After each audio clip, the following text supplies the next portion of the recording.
Hello, okay, so this video is going to be about taking care of the cyano problem in my tank. And we're going to be adding a new correlator too, which is going to be kind of cool. But what I've decided to do is I'm going to use some Chem-Clean. Got Chem-Clean. I've seen a lot of good reviews about it, so I'm going to try it out. We're going to do a water change, suck out all of the nasty cyano in here. And then hopefully it kind of clears it up. I'm going to dip a couple corals. I'm going to dip the Ghani. I'm going to dip, I think this is an A-can. It's a small A-can. And right there, I think that is an Aptasia. I definitely don't want Aptasia in my tank. I might just glue over it. And we'll see how it goes. I used to enjoy the green algae, the green hair algae in my tank. But now that it's gotten taken over by the red, nothing even eats it. So there's no point in having it. Let's go ahead and start the process. Okay, so the first order of business is I need to get a little bit of water out somehow. Hey, handy dandy helper. Yeah. You want to help me get some water out of this? Just get some out. Look, the fish is coming. That's enough. That's a lot. Oh. Push them back.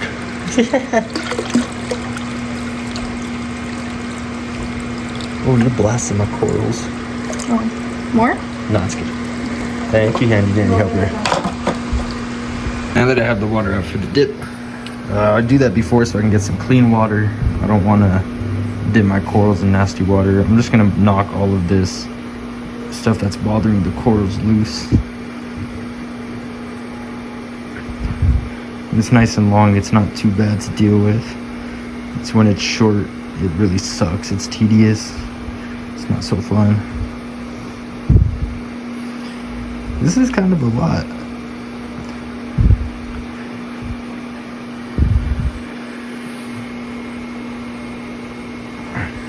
That's my buddy. Alright, I'm gonna go ahead and pull this turbo snail out. He hasn't really shown any signs of life. I flipped him over and I think all the hermit crabs are just having a free meal. So now that we've got that loose, I'll siphon out all the water, get all that mat out, and then we'll pour in some new water. Okay, I've picked off all the algae. I've cleaned off the Goniopora. He is incredibly unhappy, but that's what happens when you don't pay attention for a while. Let's go ahead and get this siphon going.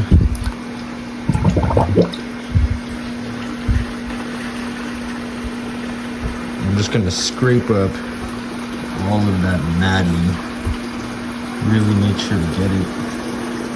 Oh, there goes my coral. I just knocked him loose. It's okay, I'm probably gonna end up dipping him too. He kinda has been unhappy. Let's go ahead and get all this matting up. I might pull up a little sand, but that's okay. I would rather focus on getting all of this nasty shit out of here. Ain't that right? Yes.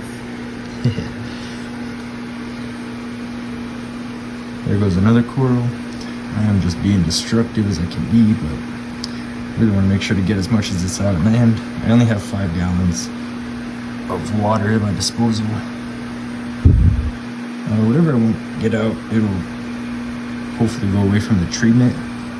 But the idea is to get as far as you can without the treatment and then use it as like a finishing blow.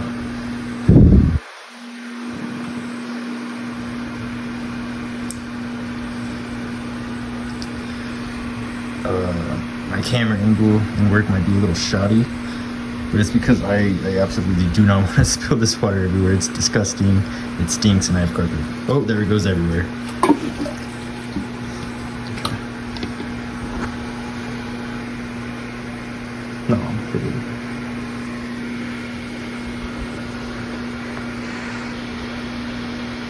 Okay, so obviously I'm going to try and be fast. I'm using Coral RX Dip. These are the corals I'm going to be dipping. You have an orange frog spawn, what I believe to be an A-can, and then this struggling Goniopora. Let's go with the Goniopora first since it's the least water retaining. I don't really measure out the dip. I just kind of pour it until it stinks.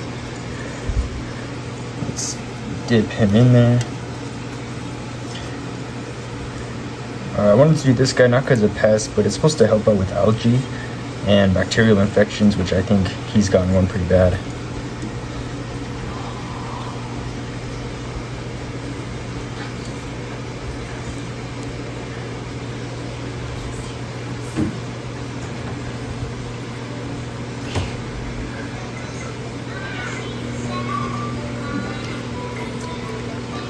got the rinse cup. As you can see, there's no pest that came off. My wife totally just noticed the massive mess that I made on the ground. I'm gonna get him back in the tank. I'm just gonna drop him in for now. Let's go ahead and get the other ones going. I wanna dip this guy because he has a little bit of I don't know. I think it's one of those really bad pests. I can't think. I said it earlier. I'll put up a little picture. I don't think they die from the dip, but if they do, that would be great. And this is gonna go ahead and get rid of any other nasty little pests that I didn't get rid of because I didn't dip him when I got him. Rinse. Okay, now that he's rinsed up, go ahead and get him in the tank. Make sure none of these corals we're putting back in the tank touch each other so they don't sting. That is a nasty piece of algae. Now this guy, he absolutely is pissed. Let's see if anything will come off of him in the dip. Kind of swirl him around a little bit, give him push-ups, you know. You can see a lot of that algae actually falling off, which is good. I'm doing this in tank water because the dip already stresses them out enough, and if you do dip in fresh, newly made salt water, you're just gonna piss off your corals. Not necessarily bad, but it'll just take longer for them to recover. I'm gonna get this guy good. This is my largest coral.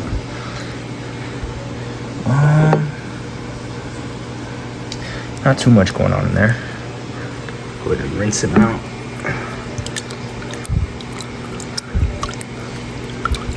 Yeah, he's hangry. He's actually ready to, could get a nice little frag right there. Well, I'm just gonna let him grow. I think the secret idea for this tank is to continue going with the Euphilia, and then once I get enough to where I can start fragging them, I'm gonna frag them and try and get a Euphilia kind of carpet going. Seen a nice video where somebody did that with these purple tipped. I'm gonna try and make a garden out of it. But yeah, that's it for dipping. I just need to get the water back in, and then I'll glue all the corals down and see how it goes. Hopefully I didn't stress anything out too much. All right, I've officially done a water change. All the corals are mad because it's lights out time. Water change took a while. Corals are mad. They think it's nighttime. And if you notice, there's my new coral. He is dipped, acclimated, he's put in the tank. I have some Chem-Clean right here. I'm gonna pour this in. It says to, on the box to pour it in, wait 48 hours. Okay, so looking back, I was totally wrong.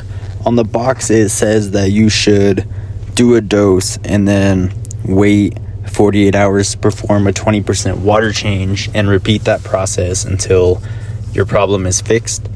The fish shop people, they gave me the old directions on a little paper. They still had it printed. And it's saying to do a dose, and then if you're still having issues, to wait 48 hours, do another dose, and then, you know, the full process takes about 7 to 9 days before you should do a water change. So you do a dose, wait 48 hours, do a dose, and then wait another 5-6 days before performing a water change. And this really just allows it to get in there and do its work and completely kill it, because if you don't kill it on the first try, you risk making a resistant strain, which just makes it harder. It makes it thicker, it makes it tougher, it makes your life harder. Hopefully that kind of clears things up. The first time I did it, it didn't make any sense, so yeah. Back on a regular water change schedule, and we'll see how everything goes. The Gorgonian, I threw him in the bottom corner of the tank. This it gets a lot of flow in this corner. I got all the algae off of him, and surprisingly, he's not as dead as I thought he would be. Hopefully he comes back and he doesn't have any kind of bacterial infections. This coral absolutely ate it. He got blasted with all that bad water. Well, not bad water, but it just got blasted. and then it got knocked off, dropped, and then dipped, and I had a hell of a time putting it back on this rock. Yeah, it'll be fine. What I'm worried about is this coral here. You see how it's nice and fleshy? I really don't want it to retract. I'd want to keep it fleshy until it opens up, but it's gonna be a nice gold color. It's real green now that it's closed up, but when it's open, it is absolutely gold, just like this one. Hopefully this gives you a little update, and if your tank's as bad as mine, maybe this gives you hope. Yeah. A super quick day one update on the Chem-Clean. So far, there has been new growth, definitely new growth, but as far as how fast it was, I guess it has slowed down. The water change definitely helped. I will be doing another dose tomorrow. New corals opening up nice. Day 2 update, the cyanobacteria is definitely going away. I'm gonna hit it up with another dose a little bit later. Corals are opening up nice. New corals, awesome. Let's go to day 3. Okay, so real quick process is go ahead and fill up a little thing with water. This says 1 scoop per 10 gallons. This is gonna be the second dose for me. Healthy scoops. Go ahead and do this. Drop 1, 2. My dog's angry. And then 3rd scoop. Really make sure you just mix it up. And then just pour this in there. Quick day 4 update. All of the cyanobacteria is gone, and it worked a lot quicker than I expected. I did do a double dose at 48 hours. This is a full 4-day result. So 2 doses, 2 48-hour periods. It is gone. I'm just gonna let it sit here for a couple more days before I do a water change. And yeah, it was really effective. I hopefully I got it all. Okay, so this is day 6. This is the final update of the cyanobacteria Chem-Clean process. It is definitely worth it. For anybody who is looking for a cheap, easy, fast fix, which everybody should, especially in today's world. It's the #1 product. It's what's gonna work best. It cleared up my nasty, all over the tank, stringy cyanobacteria in less than a week. And it was really easy. It was actually not too bad. All I did was put a couple scoops in water and pour it in there. It didn't affect the corals at all. Highly recommend. Corals are opening up.